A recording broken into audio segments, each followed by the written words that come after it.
Welcome to my channel కౌస్తుభం.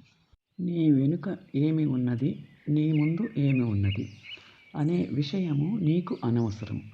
నీలో ఏమి కలదు అనేదే ముఖ్యం. అవునా? విజయము, అపజయము అనేవి పట్టించుకోకండి. అవి సాధారణముగా జరుగుతూనే ఉంటాయి. అవి మన జీవితానికి విజయము అందించేవి.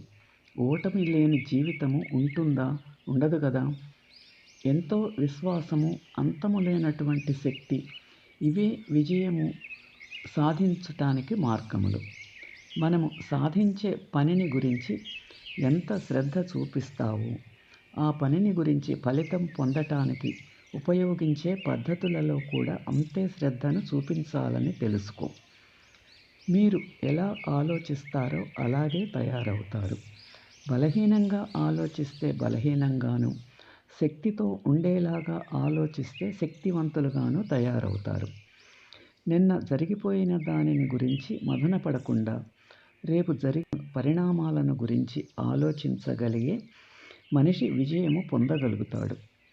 సంతోషముగా శ్రమను చేయడము, శ్రమను, అలసటను ఆనందంగా అనుభవించటము, ఇవి సాధించేవారి లక్షణములు. Thanks for watching. Like, share and subscribe my channel.